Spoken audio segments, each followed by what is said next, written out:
જય દ્વારકાધીશ।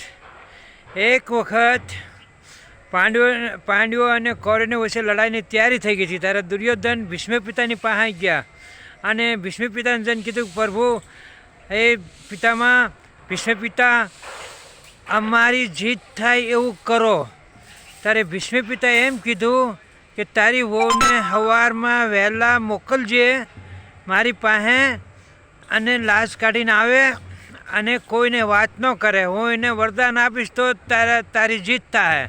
કારણ કે ભીષ્મ પિતા બી સત્યવાદી હતા અને અહીંયા પાંડવો ભગવાનને પ્રાર્થના કરતા હતા। એ કોઈની પાસે ગયા નહીં પણ ભગવાનને 24 કલાક પ્રાર્થના કરતા હતા કે હે પ્રભુ, અમારી ભેર તમે છો, અમારી જીત તમે કરાવજો, તમારી છે અમારું કોઈ નથી।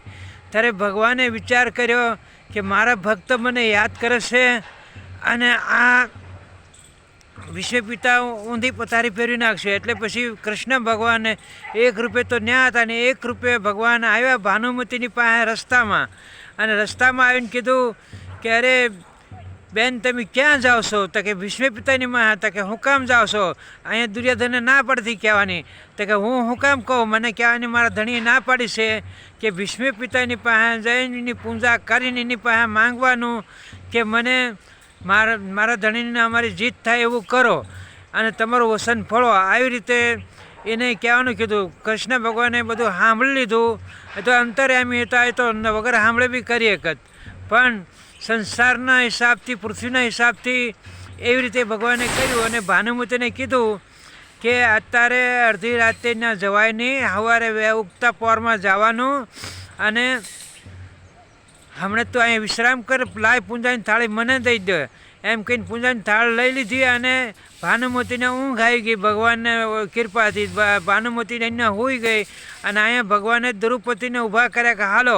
ત્યારે દ્રૌપદીને પાંડવોએ કોઈએ ભગવાનને એમ ન પૂછ્યું કે ભગવાન તમે આટલી મોડી રાતે કેમ લઈ જાઓ છો અને શું કરવા? પણ એ પ્રશ્ન પાંડવો નહોતા કરતા, એને પૂરો હરિ પર ભરોસો હતો। કૃષ્ણ ભગવાન જેમ કે એમ જ કરતા હતા, કારણ કે પૂરો ભરોસો એનો ભગવાનમાં હતો। એટલે ભગવાન ગયા ત્યાં હાથમાં મોજડી લઈ લીધું અને દ્રૌપદીને કીધું તું અંદર જા અને ભીષ્મ પિતાની પૂજા કર અને એને કહેવાનું કે જે વરદાન દેવાના છે એમને આપો અને એ વરદાન આપે તમે તારે એટલું કહેવાનું લાજ ઉગાડીને કે પિતામાં તમારું વસન ફળજો। આવી રીતે 3 વખત બોલવાનું।